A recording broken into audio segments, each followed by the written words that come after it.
A gente vê cada vez mais desastres ambientais acontecendo, certo? Então fica a pergunta: como garantir a segurança de todos os alunos, especialmente daqueles que são mais vulneráveis? Nesta análise, a gente vai mergulhar um projeto acadêmico super importante que mostra um caminho para criar planos de resiliência escolar com um olhar especial para escolas que atendem alunos com deficiência. Vamos dar uma olhada bem de perto neste projeto de intervenção. Ele toca num ponto que é, sem dúvida, vital e muito, muito atual. Como é que a gente pode tornar as nossas escolas mais seguras e preparadas para os desafios ambientais que já estão batendo na nossa porta? Então, para a gente entender direitinho, este é um projeto de intervenção apresentado no curso de especialização em escolas resilientes e educação para redução do risco de desastres.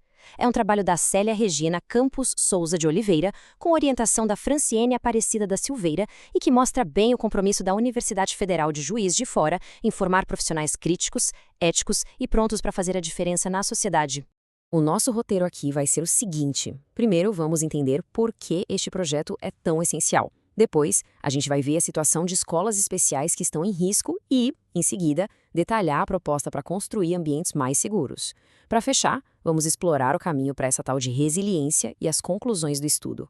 Bom, para começar a falar de solução, a gente primeiro precisa entender o tamanho do problema. E, neste caso, é um desafio que, infelizmente, está cada vez mais presente no nosso dia a dia. A verdade é que, com desastres ambientais como enchentes e deslizamentos ficando mais intensos e frequentes, proteger o ambiente escolar não é mais uma opção, sabe? É uma necessidade urgente. E essa urgência ainda é maior quando a gente fala dos estudantes mais vulneráveis. E para a gente não ficar só na teoria, o projeto traz um estudo de caso bem concreto. Olhando para a realidade da Escola Estadual Doutor Amaro Neves Barreto, a gente consegue entender esses riscos de uma forma muito mais clara. As fragilidades dessa escola são um retrato do perigo. Pensa só.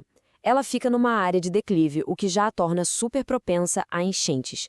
Agora, soma isso à falta de rotas de fuga acessíveis e de coisas básicas como alarmes. O risco para os alunos que têm múltiplas deficiências se torna uma ameaça constante. É algo inaceitável. E é aqui que a gente chega na grande questão que guia toda a pesquisa. Como é que a gente garante a segurança desses alunos durante uma crise? E a resposta não é simples, porque não é só sobre segurança física, é também sobre o bem-estar emocional e, claro, sobre a continuidade da educação deles.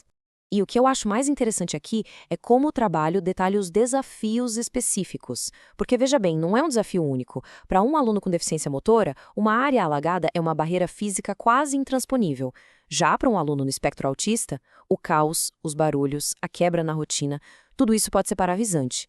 Ok, então o problema está na mesa, as complexidades também. E agora? Bom, agora a gente entra na parte mais importante, a proposta de uma solução que seja concreta e que possa ser colocada em prática. Um verdadeiro plano para construir segurança.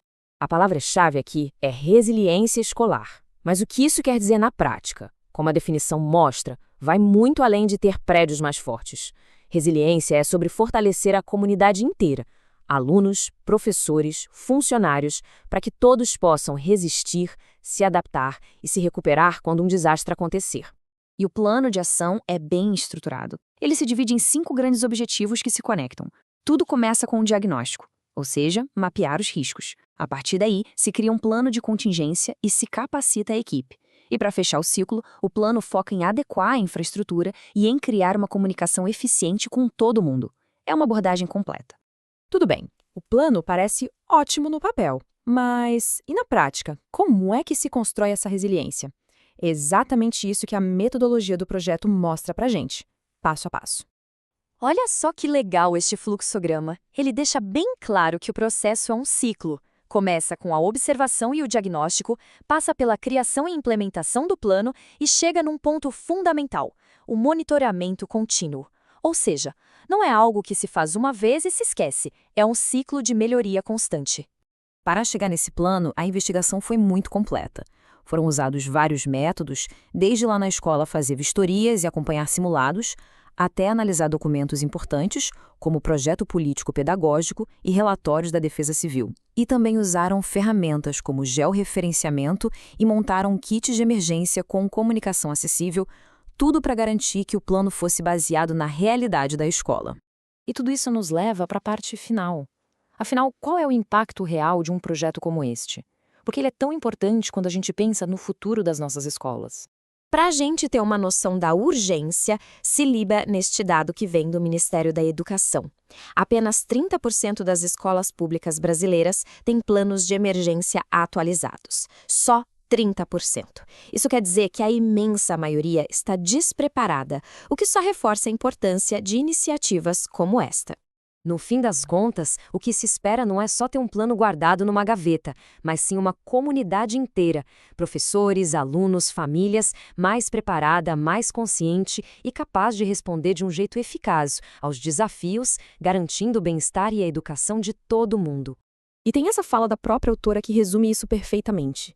Ela diz que a preparação é fundamental, claro, mas que a verdadeira força vem do trabalho coletivo. A resiliência de verdade se constrói em conjunto. Fica claro, né? É um trabalho acadêmico de altíssima qualidade, mas que não fica só na teoria. Ele tem um potencial gigante de transformar a realidade de muitas escolas pelo país.